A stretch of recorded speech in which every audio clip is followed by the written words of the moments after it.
नमस्कार दोस्तों, week 1 day 7 में हम लोग पहुंच गए हैं।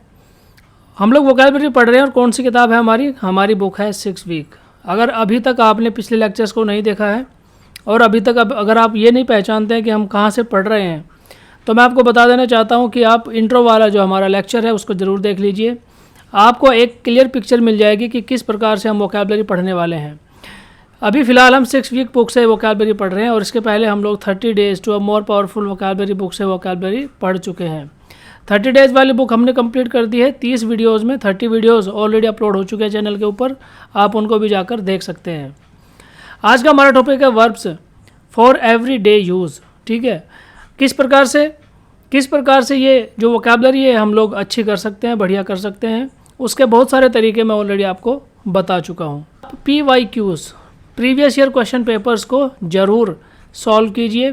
प्रीवियस ईयर क्वेश्चन पेपर्स चाहे NDA का हो, चाहे CDS का हो, चाहे SSC का हो, या बैंक्स का हो, या पुलिस एग्ज़ाम्स, कोई भी, यानी हर वो एग्ज़ाम्स जिसके अंदर ग्रामर का पोर्शन आता है या वोकैबुलरी का पोर्शन जिसके अंदर आता है, ठीक है, उसमें से आप वोकैबुलरी को ज़रूर एक्सट्रैक्ट करके देख लीजिए। हमने एक सीरीज़ चलाई है जिसमें हम PYQs, फ़िलहाल NDA का जो पेपर है 2014 से और 2023 तक जितने भी NDA के एग्ज़ाम्स हुए हैं अभी तक, और उसमें जितने भी वोकैबुलरी का पोर्शन आया है वो सभी हम लोग सॉल्व करने वाले हैं। इसमें मैं ऑलरेडी 2 लेक्चर आपको दे चुका हूं, 2 वीडियो हम इसमें अपलोड कर चुके हैं PYQ previous year question paper की सीरीज़ में। अगर आप इंटरेस्टेड हैं तो उससे आप ज़रूर जुड़ सकते हैं। आज हम पढ़ने वाले हैं डे 7, यानी ऑलमोस्ट 1 वीक हम लोग ख़त्म कर चुके हैं। 6 वीक यानी 6 हफ्तों की हमारी बुक है, जिसमें से हम आज 7वां दिन पढ़ रहे हैं, यानी 1 वीक ऑलमोस्ट हम ख़त्म कर चुके हैं। ठीक है, तो कितने बेहतरीन तरीके से, अगर आप चाहते हैं कि आपकी जो वोकैबुलरी है वो आपकी पावर बने, आपकी वोकैबुलरी आपकी पर्सनैलिटी का एनहेंसमेंट करने में आपकी मदद करे, तो आप वोकैबुलरी के साथ ज़रूर जुड़िए। वोकैबुलरी केवल और केवल आप वर्ड्स पढ़ने के लिए बिल्कुल भी मत जुड़िए। आप ये मत सोचिए कि आपको ये जो 10 वर्ड हैं, 12 वर्ड हैं, 8 वर्ड हैं जो मैं डेली आपको पढ़ाता हूँ यही आपको पढ़ने हैं। जी नहीं, ये वर्ड्स केवल और केवल वर्ड्स नहीं है, ये वर्ड्स आपकी ताकत है, आपकी पावर है। वोकैबुलरी यानी वर्ड्स आपका वो टूल है, आपका वो हथियार है जिससे आप अपनी सफलता की सीढ़ी बना सकते हैं और उसके ऊपर चढ़कर सफलता को प्राप्त कर सकते हैं। तो वोकैबुलरी को आप केवल और केवल वैसे मत पढ़िए कि आपने वर्ड्स को याद करना है। वोकैबुलरी को आप एक एज ए जर्नी इंजॉय कीजिए। ठीक है, वोकैबुलरी को आप एज ए जर्नी इंजॉय कीजिए, उसको आप एज ए डेस्टिनेशन मत लीजिए, क्योंकि डेस्टिनेशन पर तो आप पहुंच ही जाएंगे। डेस्टिनेशन पर आप ऑटोमेटिकली पहुंच जाएंगे अगर आप अपनी जर्नी को एंजॉय करते हैं। और जर्नी को एंजॉय करना ही आपका प्रोसीजर होना चाहिए, क्योंकि कोई भी जो लैंग्वेज होती है ना, कोई भी लैंग्वेज होती है, चाहे वो हिंदी की लैंग्वेज हो, चाहे इंग्लिश की हो, चाहे अदर कोई भी लैंग्वेज हो, लैंग्वेज को सीखने का एक प्रोसीजर होता है। ठीक है, प्रोसीजर होता है और एक टाइम टेकिंग प्रोसेस है जिसको आप सीखते हैं। इसको रट के, या जैसे 2 वर्ड 4 वर्ड 10 वर्ड आपने एक दिन में पढ़े, उनको वैसे आप किसी भी लैंग्वेज को नहीं सीख पाएंगे। अगर आप चाहते हैं कि किसी भी लैंग्वेज के ऊपर आपकी जो कमांड है वो अच्छी हो, खासतौर पे यहाँ पर हम इंग्लिश की बात करते हैं, अगर आप चाहते हैं कि आपकी अंग्रेजी अच्छी हो, अगर आप चाहते हैं कि आपकी वोकैबुलरी अच्छी हो, तो आप ये जो मेथड मैं यहाँ पर बताता हूँ, ठीक है, उनको आप फॉलो कीजिए, तो आपकी जो वोकैबुलरी है अच्छी होगी और आप किसी भी एग्जाम्स को क्रैक करने में सफल होंगे। तो चलिए स्टार्ट करते हैं आज के कौन कौन से वर्ड हैं जो हम सीख सकते हैं। सबसे पहला हमारा वर्ड है पेंडर। पेंडर मैं ऑलरेडी भी कई बार आपको बता चुका हूँ। पेंडर का मतलब होता है, पेंडर को आप ऐसे पॉलिटिशियन के साथ जोड़िए, जो ऐसे पॉलिटिशियन जो अपने फ़ायदे के लिए लोगों की भावनाओं के साथ खेलते हैं, लोगों की भावनाओं का फ़ायदा उठाते हैं, उसके साथ खेलते हैं। ऐसे पॉलिटिशियंस के साथ आप इसको जोड़ दीजिए, यानी अपने फ़ायदे के लिए दूसरों की भावनाओं का, दूसरों की फीलिंग्स का फ़ायदा उठाना, दैट इज़ कॉल्ड पेंडर। तो यहाँ पे कौन सा ऑप्शन दिया है? A टू बैग, और B क्या दिया है? To minister to the passion of other for profit. दूसरों के पैसन्स का अपने प्रॉफिट के लिए फ़ायदा उठाना, ये इसका क्या हो गया? मीनिंग हो गया पेंडर। तो हमारा ऑप्शन क्या सही हो गया? B। ओके, नेक्स्ट हमारा वर्ड है एवर। एवर का मतलब क्या होता है? एवर का मतलब होता है to assert yourself, to assert himself for positive, in the positive direction. ठीक है, फॉर्मली, टू असर्ट फॉर्मली, या to affirm confidently from positive knowledge. यानी आपके पास में अगर कोई नॉलेज है किसी टॉपिक को लेके, किसी चीज़ को लेके, तो आप उस पर अड़ जाते हैं। अपनी बात को मनवाने के लिए क्या करेंगे? आप उस पर अड़ जाएंगे, क्योंकि आपको पता है कि जो आप बोल रहे हैं वो सही है। यानी पॉजिटिव चीज़ के लिए खड़ा रहना, डटे रहना, दैट इज़ कॉल्ड एवर। ठीक है, तो यहाँ पर क्या क्या ऑप्शन दे रखे हैं, to deny, to assert, to lie और डिले। तो यहाँ पर हमारा जो सही ऑप्शन निकल कर आता है वो आता है टू असर्ट, यानी अपने आप को दृढ़ता के साथ में प्रेजेंट करना कि जो आप बोल रहे हैं वही सही है। नेक्स्ट हमारा वर्ड है क्या, इंक्रिमिनेट। इंक्रिमिनेट का मतलब होता है क्रिमिनली इन्वॉल्व, यानी जब आप किसी चीज़ में इन्वॉल्व होते हैं क्रिमिनली, यानी आपने कोई क्राइम किया है, ठीक है, आपने कोई गलत काम किया है, आप उसमें इन्वॉल्व हैं, उसी को कहते हैं इंक्रिमिनेट। यहाँ पर ऑप्शन क्या क्या दे रखे हैं, to overcome, to treat unfairly, और टू इंजर पर्पजली, और टू इन्वॉल्व क्रिमिनली। यस, ये हमारा आंसर हो गया, टू इन्वॉल्व क्रिमिनली। तो ये यहाँ पर वर्ड दिया incriminate, to connect with crime और टू चार्ज विद क्राइम। ठीक है, टू कनेक्ट विद क्राइम, जब आप किसी क्राइम के साथ में कनेक्ट हो जाते हैं या कोई क्राइम आप करते हैं तो उसके लिए हम यूज़ करते हैं incriminate. Then you are incriminating yourself, या किसी और के लिए भी आप इसको यूज़ कर सकते हो। हर वो आदमी जो क्राइम में इन्वॉल्व है उसके लिए हम यूज़ करते हैं इंक्रिमिनेट। तो ये हमारा वर्ड है इंक्रिमिनेट। नेक्स्ट वर्ड है सेटिएट। सेटिएट का मतलब होता है छका हुआ। ठीक है, छका हुआ। छका हुआ क्या मतलब हुआ, छका हुआ मतलब हुआ तो होता है जो सेटिस्फाइड होता है कि हर चीज़ को लेकर। ठीक है, अगर पढ़ाई को लेकर बात करें, खाने को लेकर बात करें, सोशल लाइफ को लेकर बात करें, रिलेशंस की बात करें, हर चीज़ में छका हुआ व्यक्ति होता है। ठीक है, यानी ये हर तरफ से क्या होता है, सेटिस्फाइड होता है, सेटिस्फाइड व्यक्ति होता है, इसी को कहते हैं सेटिएट। तो वो ऑप्शन क्या क्या दे रखे हैं यहाँ पे, to be gracious, to gratify beyond the natural desire. Yes, to gratify beyond the natural desire, यानी जो उसकी इच्छाएं हैं ना वो क्या हो जाती है, फुलफिल हुई रहती हैं, ऐसे व्यक्ति को हम कहते हैं सेटिएट। तो यही हमारा ऑप्शन आंसर हो गया क्या, B, to gratify beyond the natural desire, यानी जो नेचुरल इच्छाएं हैं, जो सामाजिक इच्छाएं हैं उनसे ऊपर उठ के वो क्या होता है, सेटिएट होता है, सेटिस्फाइड होता है हर चीज़ को लेकर। तो ये हमारा वर्ड था सेटिएट। नेक्स्ट चलते हैं आगे, हमारा अगला वर्ड है बिसेट। बिसेट का क्या मतलब होता है, बिसेट का मतलब होता है देखिए हैरास्ट। ठीक है, जब किसी को हैरासमेंट, किसी का हैरासमेंट किया जाता है, किसी को हैरास्ट किया जाता है या किसी को दुखी या परेशान किया जाता है, दैट इज़ कॉल्ड बिसेट। यही हमारा वर्ड है क्या, बिसेट। और इसके लिए हम मिलियंस, इसके लिए हम क्या वर्ड यूज़ कर सकते हैं, सॉरी सेंटेंस यूज़ कर सकते हैं, जैसे millions in India are beset by starvation and poverty, यानी हमारे देश के अंदर लाखों लोग ऐसे हैं जो एब्जेक्ट पॉवर्टी यानी गरीबी से और स्टारवेशन भूखमरी से परेशान हैं, हैरास्ड हैं, दुखी हैं, परेशान हैं।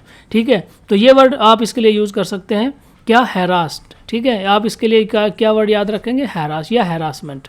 ठीक है, हैरासमेंट, दोनों वर्ड आप इसके लिए याद रख सकते हैं।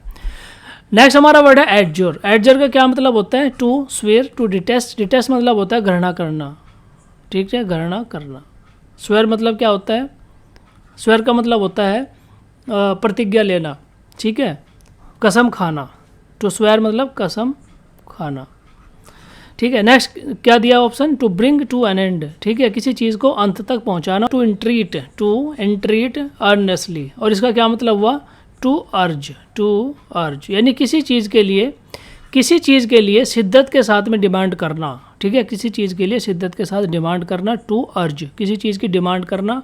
ठीक है, पॉजिटिवली यानी गहराई के साथ, शिद्दत के साथ, जोर से किसी चीज़ के लिए डिमांड करना, दैट इज़ कॉल्ड एडजर। और टू एंट्रीट अर्नेस्टली यहाँ पर ऑप्शन दिया है डी। नेक्स्ट हमारा वर्ड क्या है, नेक्स्ट हमारा वर्ड है इन्योर। ठीक है, इन्योर कैसे प्रोनाउंस करेंगे, इन्योर। इन्योर का क्या मतलब होता है, इन्योर का मतलब होता है टू हार्डन और टू टफन। ठीक है, टू हार्डन यानी जब कोई चीज़ टफ हो जाती है, जैसे आप प्रैक्टिस कर करके अपनी बॉडी को हार्डन बना देते हैं। ठीक है, यू बिकम टफ। आपको कोई बोलेगा कि आप 50 पुशअप लगा दें तो आप पुशअप लगा देंगे, आपको कोई बोलेगा कि आप चिनअप लगा दीजिए, आप लगा देंगे। ठीक है, तो आपने क्या किया, अपनी बॉडी को आपने हार्डन कर लिया, टफन कर लिया है। ठीक इसका उल्टा फिजिकल चीज़ों से हटकर आप इसको इमोशनल चीज़ों में या फीलिंग्स के साथ भी आप इसको कनेक्ट कर सकते हैं कि जैसे फीलिंग्स को लेकर आप के ऊपर कोई गलत गंदा भद्दा कमेंट करता है बट आप उसको इग्नोर कर देते हैं, अपने आप कुछ लोग ऐसे होते हैं जो बहुत ज़्यादा फील करते हैं चीज़ों को और बहुत ज़्यादा अपसेट हो जाते हैं, बट कुछ लोग ऐसे भी होते हैं कि कोई कुछ भी बोले उनको फ़र्क नहीं पड़ता, वो अपने एक्शंस के थ्रू आंसर्स देना पसंद करते हैं। ठीक है, तो इन्योर का मतलब हुआ क्या, हार्डन या हार्डन या टफन, अपने आप को मजबूत बना लेना, हार्ड बना लेना या टफ बना लेना, किसी प्रकार की सिचुएशन हो सकती है उसके लिए। ओके, नेक्स्ट हमारा वर्ड है क्या, इनविजिल। इनविजिल का मतलब होता है टू एक्ट द फूल, ठीक है, to act the fool, to entice और टू टेल अनट्रूथ और सरेंडर नहीं। तो हमारा जो आंसर है वो यहाँ पर वो क्या है, टू एक्ट द फूल, ठीक है। इसका मतलब मैं आपको समझाता हूँ क्या होता है। देखिए, इनविजिल का मतलब होता है जब आप किसी को डिसेप्ट करते हैं, यानी किसी को आप धोखा देते हैं या किसी को आप कोई बात छुपाकर, कोई सच्चाई को छुपाकर, ठीक है, आप उसकी फीलिंग्स का फ़ायदा उठाते हैं, that is called deception. Deception मतलब किसी चीज़ जो सच्चाई होती है ना उसको छुपाकर, ठीक है, सच्चाई को छुपाकर झूठ को साबित करना, दैट इज़ कॉल्ड डिसेप्शन, या धोखा देना, ठीक है, धोखा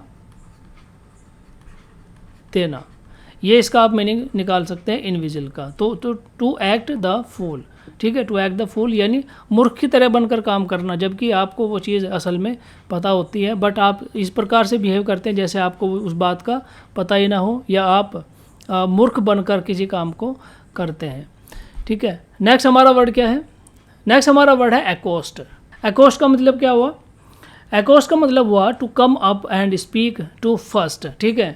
कई लोगों को आपने देखा होगा स्कूल में, कॉलेज में, उनको हमेशा एक ही चीज़ का क्रेज़ होता है कि कोई भी काम होगा वो उसमें फ़र्स्ट जाकर पार्टिसिपेट करेंगे, ठीक है। तो यही मतलब होता है एकोस्ट का कि आपके अंदर इनिशिएटिव लेने की ताकत है, आप हमेशा फर्स्ट यानी पहल करते हैं हर चीज़ को लेकर। टू स्पीक टू फर्स्ट, बोलने में पहल करेंगे, किसी काम को करना होगा उसमें पहल करेंगे, कहीं जाना होगा उसमें पहल करेंगे, हर चीज़ को लेकर आप क्या करते हैं, पहल करते हैं, इनिशिएटिव लेते हैं, तो दैट इज़ कॉल्ड एकोस्ट। नेक्स्ट हमारा वर्ड है क्या, कोरस्केट। और कोरस्केट का मीनिंग क्या होता है, कोरस्केट का मीनिंग होता है to give out sparkle of light, ठीक है, यानी किसी को राह दिखा देना, ठीक है। दोनों तरीके से मैं आपको बताता हूँ। स्पार्कल यानी लाइट, यानी जगमगाना, लाइट जला देना, स्पार्कल कर देना। स्पार्कल का मतलब होता है चमकना, ठीक है।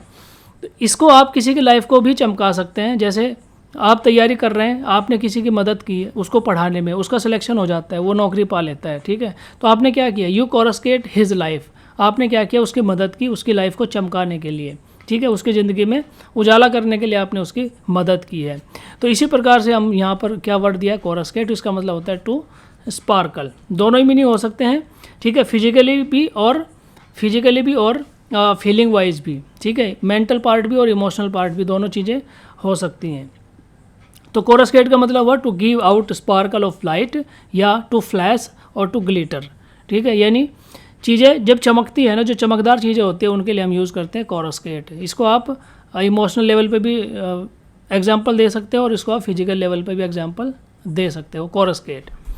नेक्स्ट हमारा वर्ड है क्या, बिली, ठीक है। बिली का मतलब क्या होता है, to recline, to wheedle, to trust और टू प्रूव फॉल्स, ये मतलब होता है बिली का डी, टू प्रूव फॉल्स यानी किसी को गलत साबित कर देना, ठीक है, that is called belie. To give the lie और to show to be wrong, ठीक है, उसको गलत साबित कर देना। जो चीज़ आपके सामने है अगर इस तरह की है कि वो एक्चुअल में कुछ और है, दिख कुछ और रही है, लेकिन आप उसको अगर गलत साबित कर देते हैं तो that is called belie, to prove false. जैसे आप क्लास के अंदर हैं, ठीक है, किसी ने आपके ऊपर इल्ज़ाम लगाया कि आपने कोई चोरी करी है। स्कूल में बहुत ये इस तरह की घटनाएं स्कूल में बहुत ज़्यादा होती है, बट आप उसको क्या करते हैं, प्रूव कर देते हैं कि हाँ आपने वो काम नहीं किया है, तो that is called belie, to prove false, गलत साबित कर देना, फॉल्स साबित कर देना। नेक्स्ट हमारा वर्ड है क्या, डिस्गोर्ज। डिस्गोर्ज का क्या मतलब हुआ, डिस्गोर्ज का मतलब टू इजेक्ट और टू वोमिट, ठीक है। जब वोमिट यानी वोमिटिंग अगर आपको हो जाती है ना, वोमिट उल्टी, ठीक है, वोमिट मतलब उल्टी, या टू इजेक्ट, दोनों चीज़ें के लिए, दोनों वर्ड्स इसके लिए आप इस्तेमाल कर सकते हो, डिस्गोर्ज। और यहाँ पर क्या दिया हुआ है, टू ग्रो फैट नहीं, टू अभोर। अभोर का मतलब होता है घृणा करना या हेट करना, टू ग्रो फैट मोटापा, टू इजेक्ट, यस, ये इसका आंसर हो गया, टू इजेक्ट, ठीक है। जब कोई चीज़ उल्टी बाहर आ जाती है दैट इज़ कॉल्ड डिस्गोर्ज। इसको आप जैसे वोमिटिंग से कनेक्ट कीजिए, उल्टी आ जाती है उसके लिए भी। और इजेक्ट मतलब होता है कि जैसे जो हमारे जो पायलट होते हैं ना, ठीक है, जो हमारे पायलट होते हैं वो क्या करते हैं, अगर उनको लगता है कि कोई खतरा है तो वो कॉकपिट से क्या कर देते हैं, इजेक्ट कर देते हैं, ठीक है। पायलट क्या कर देते हैं, फाइटर प्लेन से इजेक्ट कर जाते हैं सेफ्टी के लिए, ठीक है, अपने आप को बचाने के लिए, तो दैट इज़ कॉल्ड इजेक्ट या डिस्गोर्ज। ओके, तो ये थे हमारे आज के वर्ड जो हमने पढ़े। 10 वर्ड कितने? 12। ओके, 12 वर्ड थे हमारे जो आज हमने पढ़े। तो पहले ही जैसे स्टार्टिंग इंट्रो में मैंने आपको बताया था, अगर आप अपनी वोकैबुलरी को अच्छा बनाना चाहते हैं तो वोकैबुलरी को अच्छा बनाने के लिए ये जो वर्ड मैं आपको यहाँ पढ़ा रहा हूँ, इनको आपको रटने की ज़रूरत नहीं है, ठीक है। इनको आप अपनी रियल लाइफ के साथ में कनेक्ट कीजिए। जैसे आप न्यूज़पेपर पढ़ते हैं, ठीक है, न्यूज़पेपर पढ़िए, यानी पढ़ने की हैबिट डालिए। मैगज़ीन पढ़िए, ठीक है, मैगज़ीन पढ़िए या कन्वर्सेशन कीजिए किसी के भी साथ में, और कन्वर्सेशन करते समय आप इन सारे वर्ड्स को, जो भी आप पढ़ रहे हैं ना, ठीक है, इन सारे वर्ड्स को आप यूज़ करने की कोशिश कीजिए, इनको मेमोराइज़ कीजिए, याद कीजिए, तभी ये वर्ड्स आपको याद होंगे। अदरवाइज़ रट के तो वर्ड्स बिल्कुल भी याद नहीं होने वाले हैं, ठीक है। किसी को भी याद नहीं हो सकते हैं, आपको, मुझे, या कोई भी विद्वान व्यक्ति अगर वो ये सोचता है कि उसको ये सारे वर्ड याद हो जाएंगे, ठीक है, केवल एक बुक पढ़ के याद हो जाएंगे, जी नहीं, ऐसा नहीं होगा। एक चीज़ और है कि जैसे जैसे आप अपना टाइम स्पेंड करते हैं ना, जैसे जैसे आप अपना टाइम स्पेंड करते हैं, ठीक है, उस फील्ड के अंदर जब आप अपना टाइम स्पेंड करेंगे, यानी ग्रामर को सीखने के दौरान जब अपना टाइम स्पेंड करेंगे आप, तो आपका जो ऑरा है, आपके चारों तरफ का जो वातावरण है, माहौल है, वो इस तरह का बना लीजिए ताकि उसमें हर जगह पर आपको ग्रामर, हर जगह पर आपको वोकैबुलरी, हर जगह पर आपको ग्रामर से रिलेटेड जितने भी प्रॉब्लम्स हैं वो नज़र आएँ।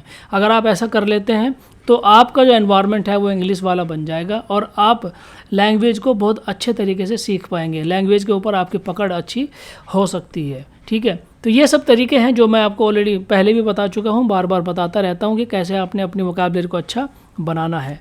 तो दोस्तों, आज की इस वीडियो में इतना ही है। वीडियो देखने के लिए धन्यवाद। और जो हमारी PYQ वाली जो सीरीज़ है ना, उसके साथ भी आप ज़रूर जुड़िए, क्योंकि उससे भी आपका बहुत ज़्यादा बेनिफिट होने वाला है। इस वीडियो में फ़िलहाल इतना ही है। देखने के लिए धन्यवाद। जय हिंद।